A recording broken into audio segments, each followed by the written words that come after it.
여러분, 안녕하세요. 오늘 하루 어떻게 보내셨나요? 오늘 하루를 무사히 보낼 수 있음에 감사하며 소중한 가족분들과 행복한 저녁 시간 되세요.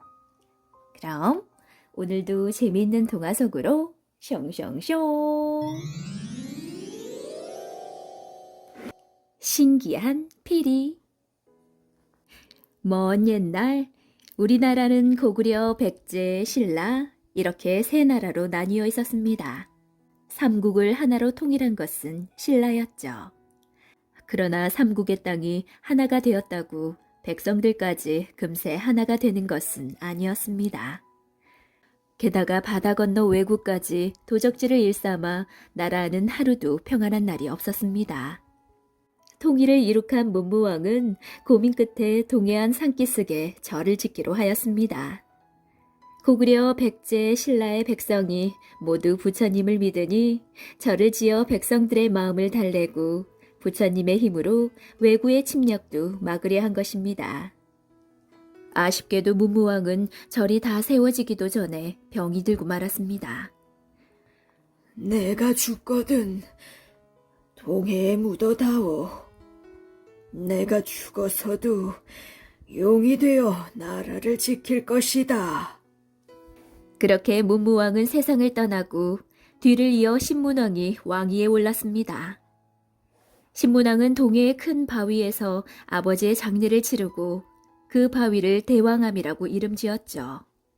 그리고 솜씨 좋은 목수와 석공들을 불러 모아 절을 짓는데 온 힘을 기울였습니다.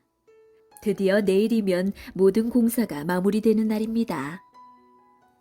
그날 밤 신문왕은 이상한 꿈을 꾸었습니다. 꿈속에서 왕은 새로 지은 절 앞 섬돌 위에서 대왕암을 바라보고 있었습니다.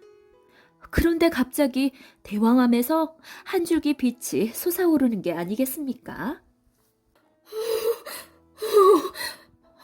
아바마마가 정령 용이 되신 게로구나. 커다란 용은 비늘을 번쩍이며 순식간에 신문왕이 있는 섬돌까지 날아왔습니다. 용은 절 안으로 들어가려고 몸을 뒤틀었죠. 그러나 섬돌에 가로막혀 주변을 빙빙 맴돌 뿐이었죠. 신문왕은 아바마마를 부르다가 잠에서 깨어났습니다. 예사롭지 않은 꿈이로다.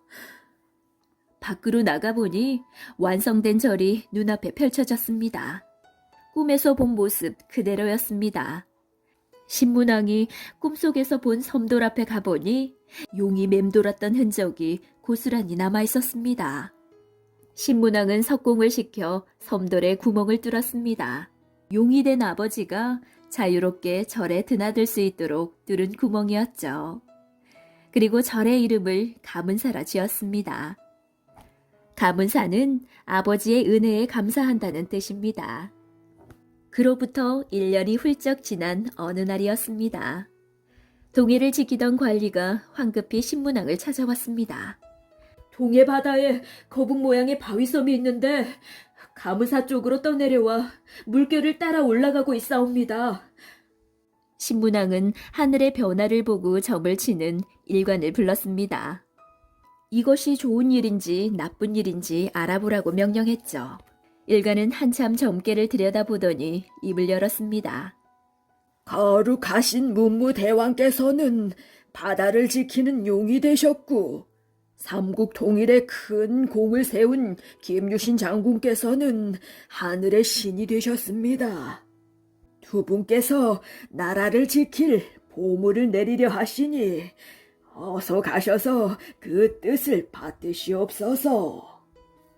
신문왕은 신하들을 거느리고 가문사에 올라 동해를 내려다보았습니다.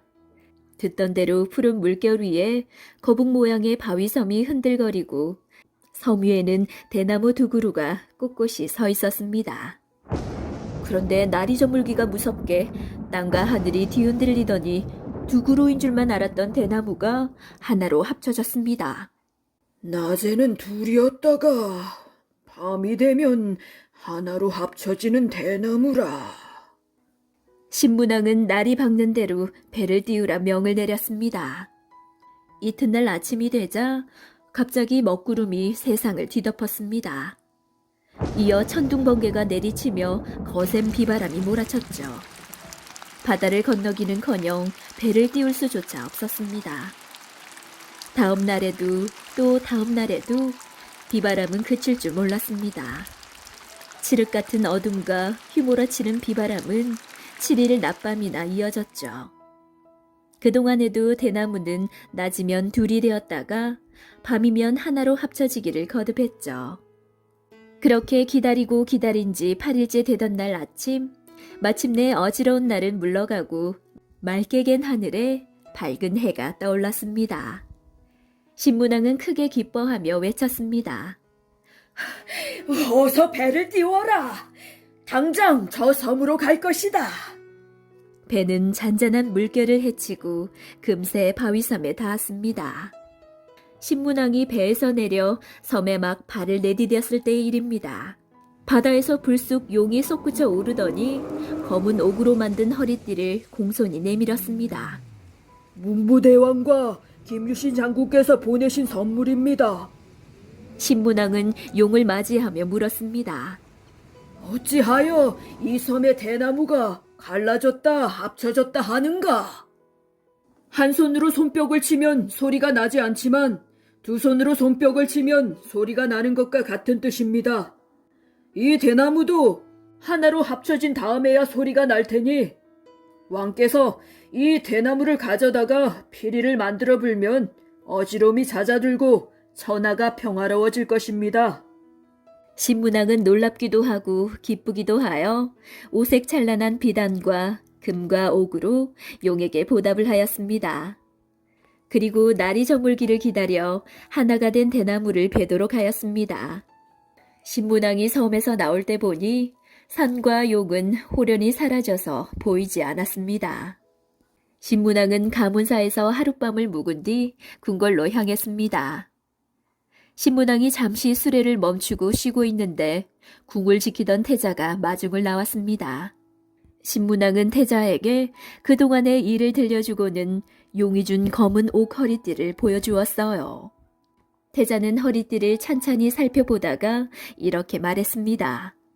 이 허리띠의 조각 하나하나는 모두 다 진짜 용입니다. 내가 그것을 어찌 아느냐? 한 조각을 떼어 냇물에 넣어보십시오. 신문왕은 왼쪽 두 번째 조각을 떼어 시냇물에 담갔습니다. 허리띠 조각은 시냇물에 닿자마자 꿈틀대더니 거대한 용으로 변하여 하늘로 날아올랐습니다. 그리고 그 자리는 깊은 연못이 되었죠. 이 연못은 용이 솟은 자리라 하여 용년이라 불리게 되었습니다. 궁궐로 돌아온 신문왕은 대나무로 피리를 만들어 월성 천정고에 고이 모셔두었습니다. 월성 천정고는 나라의 보물을 보관하는 곳입니다. 이 피리를 불면 적군이 물러나고 병이 나았으며 가뭄에는 비가 오고 장마에는 날이 개니 바람은 잠잠하고 파도는 잔잔해졌습니다. 이에 만가지 풍파를 잠재우는 피리라 하여 이름을 만파식적이라고 짓고 국보로 삼았다고 합니다.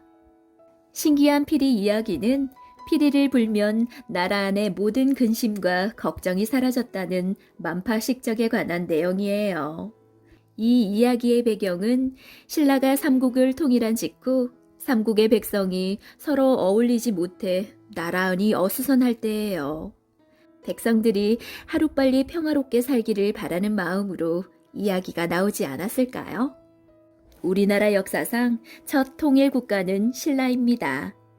660년 태종 무열왕이 백제를 멸망시키고 668년 문무왕이 고구려까지 정복하여 마침내 통일을 이루었죠. 하지만 나라가 통일이 되었다고 백성들까지 하나로 모아지는 것은 아니었어요. 문무왕의 바람은 옛나라를 잊지 못하는 고구려인과 백제인들의 마음을 보듬어 삼국의 백성들이 평화롭게 사는 것이었어요. 문무왕의 아들 신문왕이 만파식적을 만든 것도 아버지의 뜻을 받들어 백성들을 하나로 모으기 위해서였죠.